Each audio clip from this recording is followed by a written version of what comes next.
I know what you're thinking. Really? Another Call of Shame video? What is there to talk about? Well, technically, this isn't a Call of Shame video, because Call of Shame is no more. He has rebranded as The Divine Anchor, and his handle is @Grace2God. And what videos of his remained after his hiding spree have now all been privated. He has also deleted all of his community posts. Probably a smart move, given how compulsively he lies. Replies he made in his comment sections were littered with contradictions, going back years. But how exactly did we get here? At the start of this month, people with more limited reach like Boren, Struth Gaming, myself, and others were pointing out multiple problems with this guy. Quick funny fact, by the way, my video would have been earlier if not for my Poland vacation, and later if not for the cancelled flight at the end of it, which let me finish looking into stuff during the long waits, instead of doing it once I was back home. Seems like everyone who made a video went for a different approach. Personally, I went for provocation. Because I knew about Call of Shame's more overt religious and anti-woke past, I did a bit of purity testing, hoping he'd be dumb enough to clash with me. Sadly,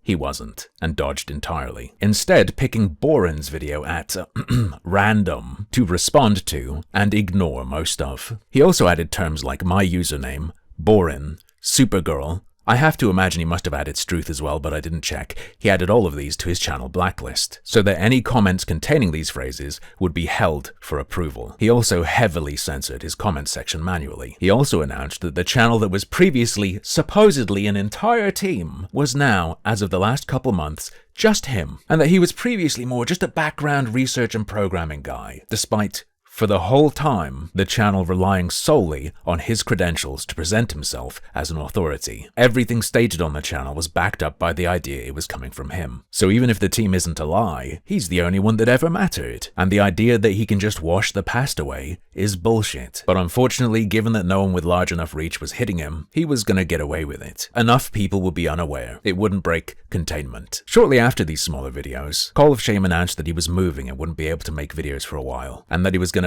rework the channel a bit. During this time, I also got a DM from Carl Jobst asking for sources of some of the things I shared in videos, and I also provided him with a few more funny links, such as his claim that Supergirl was actually two girls, and it had nothing to do with the Call of Shame channel at all. Fast forward to a couple days ago, and Carl finally drops his video. It's a more comprehensive approach that covers everything myself and others saw, and adds some more. It's also been viewed by hundreds of thousands of people, and was much harder to ignore. For a while, Call of Shame merely attempted to delete the comments of people bringing up the content of that video. He then posted a Catholic prayer in his community tab, and finally made this now deleted announcement. For the past 5 years, this channel has been a leading voice against cheating in video games like Call of Duty. I guess popular enough on YouTube, not exactly effective, but I'll give that to him. Producing hundreds of videos exposing cheating streamers with undeniable evidence. Maybe that happened once or twice, but I've watched enough Call of Shame to know that an example of his undeniable evidence has been in the past that someone used a Logitech brand mouse, or Logic mouse as he called it.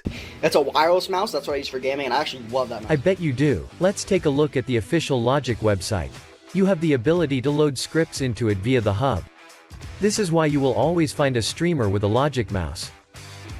This can be loaded with an anti-recoil script. Almost as good evidence as someone playing on PC where you can download cheats. Incredible sleuthing. He's a real loss to the hacker hunter community. Every claim was backed by receipts. Well, except any claim about your work history, gaming achievements, expertise, and so on. Unless we're counting random useless pictures as receipts now. Never baseless claims, and rooted in the belief that everyone is entitled to their opinion to open, fair debates. Unless you don't like the comment and delete it, or have blacklisted that topic from your channel. You see, free speech has its limits, and talking about Supergirl and your weird trans roleplay cheating using a little boy's voice is one of them, apparently. The Call of Shame brand was built to amplify the voices of its contributors using an AI voice to share their perspectives. However, recent events have led me to question the purpose of this channel. An example of this was the permanent ban of a streamer Adrian, followed by his unbanning due to another streamer's influence over game developers, exposed the troubling dynamics within the Call of Duty community. First off, nice trademark call of shame, slightly janked English. Secondly, what about your software though? What about the tech? Welp, another streamer got unbanned. Time to abandon my life's work, even though I have a revolutionary, industry-changing piece of software, which I've claimed will be in major titles soon. Okay, buddy. Another example was the backlash after our video accurately exposed a cheating transgender streamer revealed what I can only describe as dark and demonic forces at work. Accurately exposed while making contradictory statements. Whether Riley's cheating or not, your coverage is all fucked up, brother. Like, he even weasels on the certainty. Call of shame, 100% proved that the Catboy is cheating, right? Well, he doesn't think so. There is no way to be sure. Just his opinion, bro. Funnily enough, one of the few times he said something that is absolutely correct. And secondly, I don't want to hear anything about demons from Call of Shame. You are a nameless, faceless fabrication that claims to be Legion. You shapeshift into women, you shapeshift into children. No, Call of Shame. You are the demons. Radical left-wing groups quickly sprung to life. You're not being hunted by an Antifa cell. You picked a fight with someone who has friends, which might be unfamiliar to you, and you got a bunch of attention. Your target was a transgenderoid and you're not playing the pronoun game, so of course you're gonna get this reaction. There's no conspiracy. Welcome to breaking containment. Welcome to people outside of an echo chamber seeing your shit. They instantly started to spread lies, use manipulated clips, edited screenshots, faked tweets. Those embarrassing tweets I used are 100% real and you can go check yourself. Attempted doxing. What do you mean by this? Did someone drop a fail dox? Or do you consider people checking your credentials to be attempted doxing? And falsely accused me of things I never said or did. Like what? They claim you fabricated a ban email? 'Cause you did. There was also a real one, but for some reason you reproduced it with different formatting using AI, in a way that makes it look inauthentic and has errors. I personally don't blame people for being confused by that. Very weird. With the latest accusations coming from someone named Carl, who used my brand so he could indirectly attack Asmongold and Tectone. You mean he went off on them for bigging you up when you're a total fraud? In which case, good. Carl is a proven liar and was actually sued just last year and discredited in a court of law for lying about Billy Mitchell. I think Carl was deceptive about some things around that. I've actually been quite mean about him for hours and hours on my livestream. The whole retraction at the end of a video thing is insane as well. However, the things he's saying about you are true. I might have some quibbles on some of his characterizations and exact opinions, but the facts of the matter we can go and check ourselves. Unless, of course, you're going to debunk all that, and there's been some sort of trick. Are you going to do that, Call of Shame? I considered creating a detailed debunking video to counter every false claim with facts and evidence, but after stepping away from the internet for the past 2 weeks while I was moving house, God has lifted the veil and opened my eyes. Well, you know, I would prove you wrong, but God said no. God himself saw fit to intervene in the affairs of a Call of Duty hacker hunter and warn him not to prove that he isn't full of shit. Was this like burnt into a piece of toast or what? Did it just say fuck them haters, love Jesus? Engaging in this cycle of reaction video slop drama only fuels negativity. Unlike the rest of your catalog, okay? With people reacting to reactions, easily misled by lies without understanding the full context. Yeah, which would be a good reason to provide the full context. You gave the game away. People are easily misled when there's a lack of information. That's why I'm not going to give you more information. Self-inflicted kill shot. These individuals exploit my brand for clicks to feed their empty lifestyles, and I refuse to give them that power. 1. Jobst, for instance, didn't even put you in the thumbnail or title. 2. You're slinging accusations of an empty lifestyle when you've committed your life to catching cheaters in a digital toy. So worthless is this wasted half-decade of yours that you've just willingly wiped it away in seconds, in fact. I will no longer make videos debunking or engaging with the drama in this toxic, filthy scene. I keep getting the vibe that Call of Shame's been a woman all along. Like trans, but in the opposite way to the Supergirl thing. A woman pretending to be a man, pretending to be a woman, using a little boy's voice. If you take 2 weeks away from the internet, as I did, you'll understand what I mean. I strongly encourage everyone to take 2 weeks away from this scene. You didn't even really do that. I saw you doing stuff on your channel, man. I recently put out a poll, and the response was clear. Most of you agree that this channel has been giving these frauds a platform, amplifying their presence rather than truly holding them accountable. So it is laughable to think that he contributed to the audience in any meaningful way of most of the people he's covered. But with Riley, yeah, I said it before, your piss-poor accusations just gave a weirdo a shot at an online career. Moving forward, I no longer intend to give them a large platform.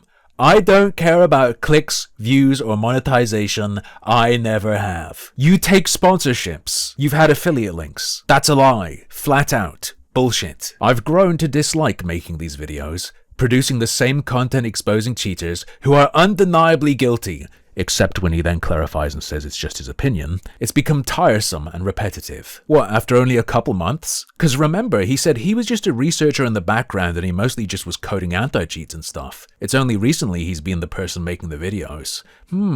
Weird. It's been a grueling experience, constantly watching and listening to these streamers and creators for years, and it has taken a heavy toll on my soul. Very intense Hassan talking about streaming energy. I don't really use this term, but the guy's a genuine snowflake. Watching, making fun of, and accusing streamers of stuff has worn you down on a spiritual level? Shut up. The relentless cycle also led other creators on this channel to walk away a few months ago. I thought he claimed it was creative differences. Based on many of your comments, I know it hasn't been healthy for some of you either. And by the way, I think my channel is poison. What is this? Straight up Care Bear derangement. While I'm deeply grateful for the connections I've made with many of you in the comments, some of whom I now consider friends, this channel's current path is no longer sustainable or fulfilling. Here it comes. I've been exploring new directions for this channel. You've likely noticed my polls over the past month asking for your input on potential content ideas. At the time when his community posts were up, I checked for polls.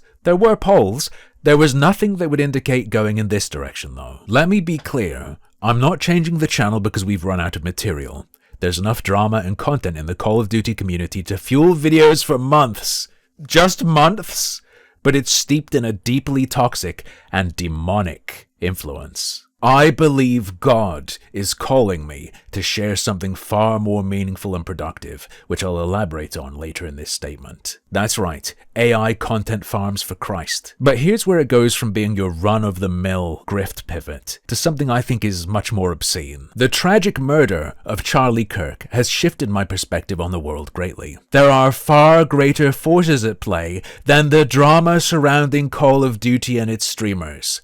No shit. Who treat the game as their god. They are lost to their god, and I no longer want to be dictated by this toxic, demonic realm. Many people have been spurred into all sorts of action by the assassination of Charlie Kirk. Call of Shame has been inspired to save people from video games, while sort of being the opposite of Charlie Kirk. No matter your opinion of the guy in general, it's absolutely undeniable that he wasn't a coward. He knew what happened could have happened, and he went out there. Fuck him. Didn't let fear undermine his mission. He also actively sought interlocutors to argue and discuss with. Everything about Charlie that I think anyone can agree is good, respectable, brave, impressive, whatever, regardless of your political or religious opinions, universally good traits are the polar opposite of what this comment section censoring AI slop mill represents. Call of Shame, or the Divine Anchor. You are not honoring Charlie's memory. You are holding up his body as a shield. Charlie's murder is not what's inspired you to hide everything, bunker down, and change direction suddenly so you can cope and claim the haters just are against religion, when what you've done is suddenly fed people a bunch of content they didn't fucking subscribe for in any way. They didn't pay a membership to see. I'd wager even your most religious followers don't want to be sermonized to by Reverend Lionel Preachbot. Moving forward, this channel will focus on sharing the gospel of Jesus Christ. As a lifelong Roman Catholic, I've never felt closer to God than I do now, and I believe He is calling me to share His message on this platform. Specifically, Call of Shame. God doesn't want you to make a second channel. He needs you to turn your Hacker Hunter channel into a gospel channel. My videos will explore the Gospels, salvation, and current events from a Christian perspective. Personally, I'm not religious, but I know a bunch of you guys are. Is this who you want to hear about that from? I am not a bigot or a racist. Okay? What an odd thing to say. I stand firmly on the foundation of Jesus Christ, and the corpse of Charlie Kirk apparently, and will not compromise this for anyone. And I feel very confident, and not afraid, to say that. This claim will become funny later. Our boy is in fact not very confident. I know this shift may cost me subscribers. Classic statement from someone who doesn't care, by the way. But if that's the price for speaking about the Lord, so be it. This is always weird to me. You sub to someone because you want to see more of their videos, for whatever reason, based on really liking one video or based on seeing what they've been doing. It's not your power level, it's how many people want to see what you put out. And my understanding is, correct me if I'm wrong, it's actually bad to have a bunch of subscribers who aren't there for what you're putting out now, because YouTube treats them like a focus group. If you put out a video and your subscribers don't click it, you're less likely to get pushed in the algorithm. They're not a generic resource. It's not just bigger number better, except maybe for your ego, in which case you'd see it as a loss that people disappear when you start changing things up. The tragic death of Charlie Kirk has underscored the importance of love, truth, and Jesus Christ. My goal is to produce straightforward, accessible videos grounded in scripture, thoughtfully addressing arguments from a Christ-centered perspective. I think this is the prompt he's going to give Grok as well. I will tackle controversial topics that Christians often shy away from, guided unwaveringly by the truth of God's word. Biblically proving with scripture that controller is better than keyboard and mouse. What do you mean? Are you going to be the Catholic Andy Pants? If my videos can lead even one person to Christ from the gaming scene, it will all be worth it. Haters will always hate, no matter what anyone does. But I hold no hatred for anyone. Well, you're a bigger man than I, because I hate you for being a massive lying fraud. My videos will be very controversial, but some things must be talked about. I don't hate people. I want to save them. I hope you'll join me on this new journey. There are a lot of Christians already on this channel who know exactly what I'm talking about. May the Lord Jesus Christ be kind to all of you. Little Bible quote and then video coming tomorrow or Monday. And come the video did. Now I was expecting something about race or transgenderism or something like that. That's normally what people go for when they go, I'm super religious, I'm not a bigot, I'm not racist, my videos would be controversial, blah blah blah. But no, he meant witchcraft and demons. If you go to his channel, however, you will note that you can no longer watch this video. This is because he got absolutely shit on by very confused subscribers, many of whom thought he was hacked or sold his channel. Though in a freshly updated bio, Call of Shame seems to be claiming that it was merely a test video. No problem though, because I saved a copy. And there's less to look at than you'd think, because more than a third of it is just a clip of Megyn Kelly. Even then though, I'm not going to watch the whole thing. The poor boy clearly doesn't want people to see it, but I will pick out some highlights. So this video is about an article published on Jezebel that was written by someone who claimed to have paid witches on Etsy to curse Charlie Kirk. But the way he introduces this is very strange, almost inhumanly odd, while at the same time being too dumb to be AI. Let me show you. Jezebel, a liberal website, is reported to have arranged this curse against Charlie Kirk by using witchcraft. Is reported to? You've got it right there. The article on Jezebel is just awkward and weird. And my suspicion is that his writing is a combination of him and AI. He's mentioned before in comments how he uses voice transcription software. He's also stated that he always uses AI to check for grammar. My personal theory? I think he uses voice to text and then runs that through an AI for a rewrite. It's also possible that he's using Filmora and the current AI voice is a modified clone of his, which I don't think should be considered to be his voice by any means. This is a model of my voice created by Filmora. As you can hear, some properties are similar to my actual voice, but it is hardly a clone. Just some fun theory crafting though, I don't know. There are backups of the whole thing you can watch yourself, but the summary is, witches are real, demons are real, the hex was real, but it was countered by a Catholic priest the night before, so him getting shot was a coincidence. Not exactly what people subscribed to Call of Shame to see, but he does at the end try to explain why he shifted. I've witnessed jealousy, evil, and even demonic influence within the gaming industry. Pictured as Call of Shame getting absolutely groped by the comment section while pretending to be a woman. And I never realized just how many people were lost. I saw how many people are consumed by hate, and their attention narrowed down to nothing more than a video game. Yes, that's the entire basis of your channel's success for 5 years. I don't believe you've only just realized that. Through these videos, my hope is not only to strengthen your faith, but also to reach the lost and bring them closer to God. As a non-religious individual, I have to say, This ain't what's gonna do it. In fact, I find this to be utterly fucking repulsive, especially his cynical use of Charlie Kirk. Here we go, rebrand, video 1, Charlie Kirk in thumbnail, let's go. Can't take a dump on me now, can ya? Look at my shield. But most people weren't interested, see through it, or are utterly perplexed. Now, of course, there are people who were deeply affected and motivated by the assassination of Charlie Kirk. This ain't one of them. This is a fucking freak using it. Rushing a rebrand and rushing out a video immediately after getting called out and nailed. Using the Halloween stock footage to talk about Charlie Kirk's assassination and his wife's war against the witches. Absolutely vile, unmitigated, self-serving, fraudulent garbage. Slapped together by a coward. Not much else to say. Thanks for watching. You might notice streams are on and off. I've got a bit of a health issue at the moment that has episodes of shortness of breath. Been checked, I'm not in danger or anything, and it seems like it's slowly getting better. It's just I can't talk very easily when it happens. And it gets worse in the evening, which is when I can stream. So hopefully that'll be sorted out soon. Anyway, have a nice day.